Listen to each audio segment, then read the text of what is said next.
আছে দেখা যায় চেহারা দেখলে হিন্দু মুসলমান চিনেন আপনি সেটা বিনোদন। হ্যাঁ, ওটা হলো সাইন যদি থাকে, সাইন যদি না থাকে আমি হিন্দু না মুসলমান, তাই না? ফলে এই যে সমাজে আমরা বসবাস করি, এই সমাজে হিন্দু মুসলমান বৌদ্ধ খ্রিস্টান আমরা একসঙ্গে বসবাস করবো, এটাই সমাজের সৌন্দর্য, পিওরিটি সৌন্দর্য বলে পবিত্রতা হচ্ছে আমরা বলে। ধরেন আপনার বান্ধবী হিন্দু আছে না? আছে আপনার বান্ধবী হিন্দু আছে? নাই। ধরেন আমার এক বন্ধু হিন্দু আছে, আমরা দুজনেই একসঙ্গে আছে, আমার হাত কেটে কি হয়? রক্ত বেরো। ওর হাত কেটলে কি অন্য কিছু বেরোবে? এই দুটো রক্তকে এক জায়গায় করলে পরবর্তীতে হিন্দু মুসলমানকে ভাগ করতে পারবেন? পারবেন? দুই রক্তকে আলাদা করা যাবে না। তাহলে এই রক্ত যদি আপনি আলাদা না করতে পারেন, তাহলে আপনি হিন্দুকে আপনার গালি দেওয়ার কি, আর ওই হিন্দু মুসলমানকে গালি দেওয়ার কি? আপনার মসজিদ ভাঙতে যাবে কেন হিন্দু, আর হিন্দু মুসলমান কেন মন্দির ভাঙতে যাবে? তাহলে এই যে সমাজে আমাদেরকে একটা ধর্মীয় গোড়ামির মধ্য দিয়ে আমাদের সমাজে একটা বিশৃঙ্খলা সৃষ্টি করা থাকে। শাহ আব্দুল করিমের গান শুনছেন না? আগে কি সুন্দর হিন্দু বাড়িতে পালা গান শুনতে যাই, আমি নিজে পালা গান। আমার এক বন্ধু ছিল সন্তান, তার এবং সে হলো ফার্স্ট স্টুডেন্ট, আমি হলো চেয়ারম্যান আছেন, আমি হলো সেকেন্ড নাম্বার, কিন্তু সে প্রাইমারি পর্যন্ত সে এক নাম্বার আমি কোনোদিন কাটাতে পারি। তার বাড়িতে আমি গেছি কলার পাতা আমাদের কলার পাতা কই আমার মুসলমান হিন্দু চলে গেছে।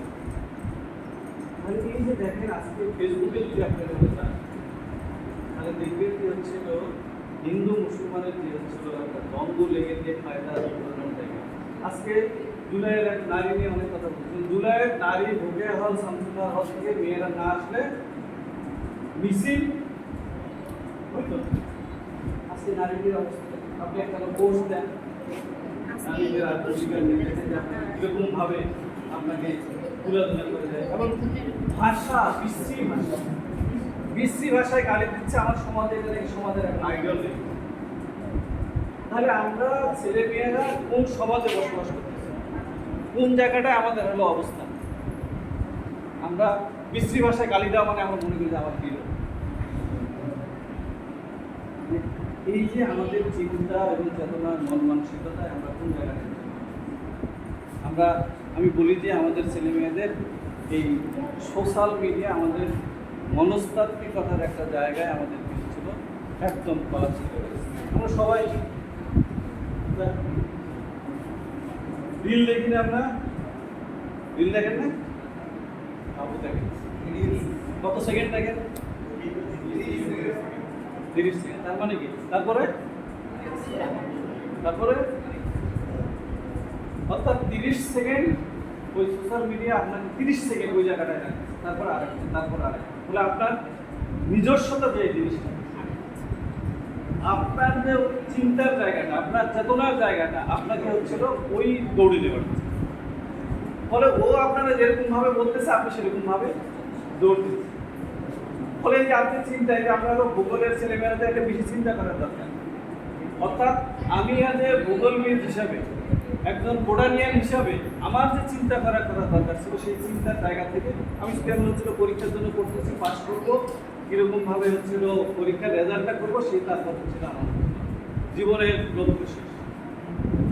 ফলে আমাদেরকে সেই জায়গাগুলো থেকে বেরিয়ে আসার জন্য আমরা গ্রিন ভয়েস বলে যাচ্ছি। একদিনে তো হয় না। আমি আলাপ করছিলাম মোহাম্মদ সাল্লাল্লাহু যখন ইসলাম প্রচার করে তখন তো তাকে মার কাট কত কিছু হচ্ছিল করছে, তাই না? ধরো ওই আমাদের হচ্ছে ওই আপনার একটা বুড়ির কাহিনী, প্রতিদিন তার রাস্তায় কাটাকুটি লাগতো, কিন্তু ওই বুড়ির বাড়িতে গেছিলাম আর কি আমরা, ওই যে জায়গাটা আছে তোমার ওটা গেছিলাম ওটার দিকে আর কি। মানে দেখেন একদিন না দেখে হযরত মুহাম্মদ সাল্লাল্লাহু আলাইহি ওয়াসাল্লাম কি করছে, ওর বাড়িতে ছিলাম গিয়ে এরকমভাবে তো ইসলাম করা। ফলে আমরা যে কোনো একটা হচ্ছিল আদর্শ ধরেন একটা কাজটা যদি হলো সামনে এগিয়ে নিয়ে যেতে, সেটা অনেক বেশি বন্ধুর পথ, হ্যাঁ, হাত ঠিক আছে আমাদের হচ্ছিল আসবে।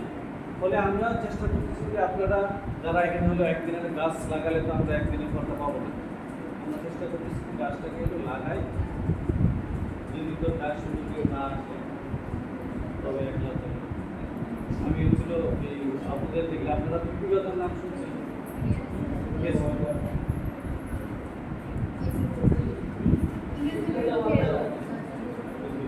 বিপ্লবী আমাদের। আর বয়স কত ছিল যখন সে হলো আত্মহত্যা করে?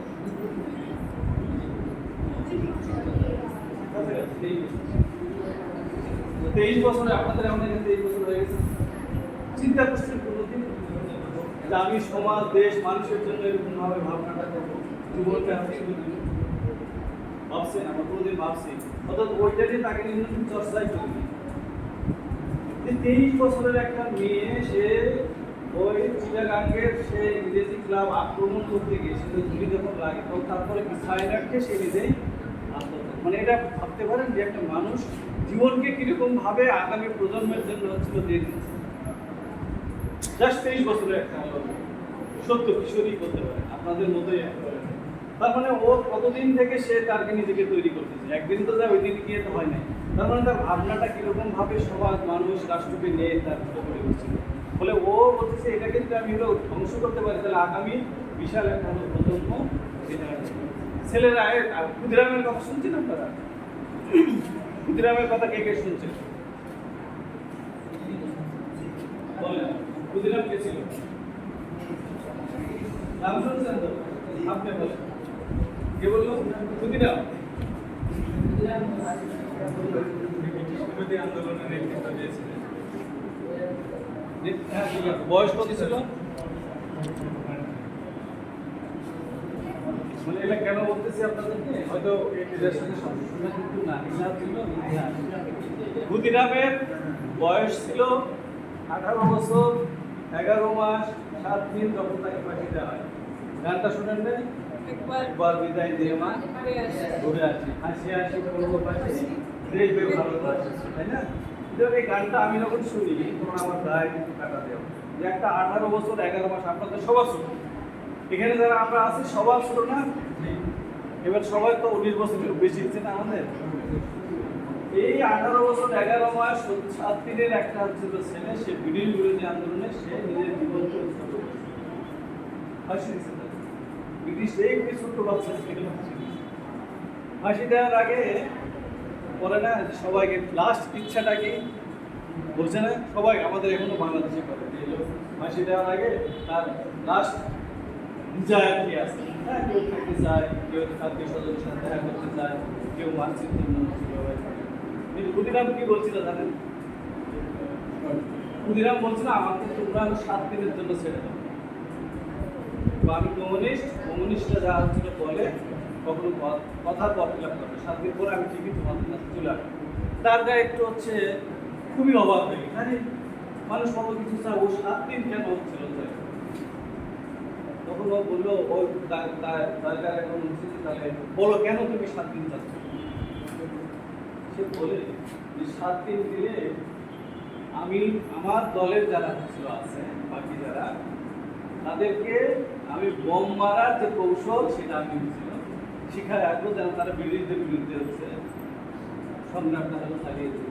আমাদের ফাঁসির কাজটা যাচ্ছে, তারপরও সে হচ্ছে ব্রিটিশদের কেমনে খেলাবে সে ফর্মুলা, বম তৈরির ফর্মুলা জানে, এগুলা তার দলের সঙ্গীতের কাছ থেকে সে মানে কত বড় ডেডিকেশন, মৃত্যুকে তার হচ্ছে কখনো মনে। ফলে এই যে ডেডিকেশন সমাজ আমাদের, তো আমরা এখন বলি না যে না তোমাকে এখন মৃত্যুবরণ করতে হবে, আমরা বলি বাবা এই সমাজের যে অসঙ্গতিগুলো আছে, যে পরিবেশ, প্রাকৃতিক পরিবেশের যেটা হলো সামাজিক পরিবেশের যে অসঙ্গতিগুলো আছে, সেগুলাকে যেন আমরা অ্যাড্রেস করে কাজ করতে পারি। সেই অ্যাড্রেস করার জন্য আমাদের এক হাত মানবিক মানুষ, আমরা বলি কি লাস্ট মানবিক পরিবেশ। ধরেন এই যে আমরা সমাজের আপনারা অগ্রগতি পরিবেশের নষ্ট করতেছে কেন? মানুষ সমাজের এই হানাহানি মারামারি, ভাই ভাই জমি জমা সম্পদ নিয়ে মানুষ